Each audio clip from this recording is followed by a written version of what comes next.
June 11th, 323 BC, one of history's greatest conquerors and generals, died at the age of 32. Not on the battlefield where he had spent so much time putting his life in danger, but in the bed in the palace of Nebuchadnezzar II in Babylon.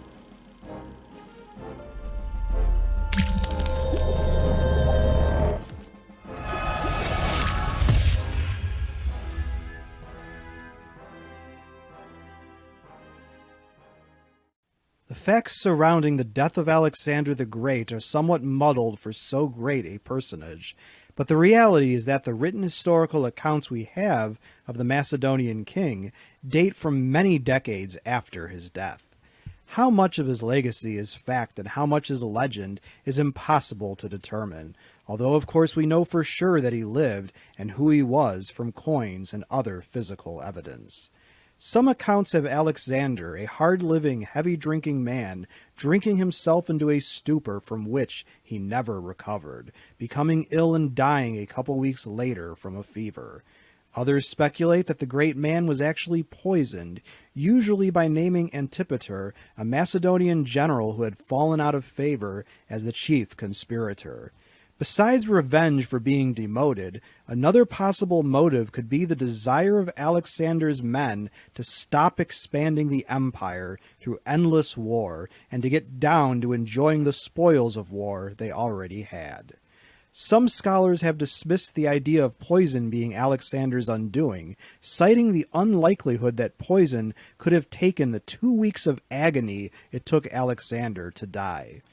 Proponents of the poison theory cite the existence of a poison derived from white hellebore that may have been given to Alexander in his wine over the prolonged period leading to his death. Other possible assassins that have been named include the king's wine pourer and the philosopher Aristotle, who had been Alexander's mentor throughout his life. Of course, people in those days had little idea of the causes of parasitic or microbial illnesses, and Alexander may have died from what was then a common natural illness such as malaria, meningitis, typhoid fever, or even West Nile virus. Infection, disease, or illness of an internal organ, such as pancreatitis, diverticulitis, cancer, etc., may have also been the culprit, as could the accumulative effects of his previous injuries, illnesses, and general hard living. Although we will never know with certainty what caused Alexander's death, we do know he failed to arrange for a smooth succession to the throne, leaving the Macedonians with a contentious period of struggle to produce the strongest, which is the only clue Alexander gave us as to who his preferred heir was to be.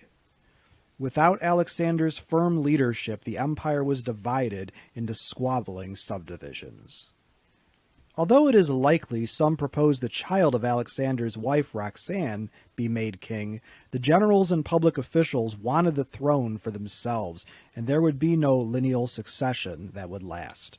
Whatever the final instructions Alexander gave for the administration of the empire and his final wishes are lost to history, although some cite an unverifiable testament left by Alexander, and in any case, they were probably not followed. Alexander died like any other mortal man dies, not as a deity as he would like to have been remembered. Still, his tremendous accomplishments have left an imprint on our world that persists to this day, one of the most influential people in history. As a question for my students and subscribers, what do you think was the most likely cause of Alexander's death? Please let us know in the comments section below this video. If you liked this video and would like to receive notification of new videos, please feel welcome to subscribe to History in Headlines and become one of our patrons. Your viewership is much appreciated.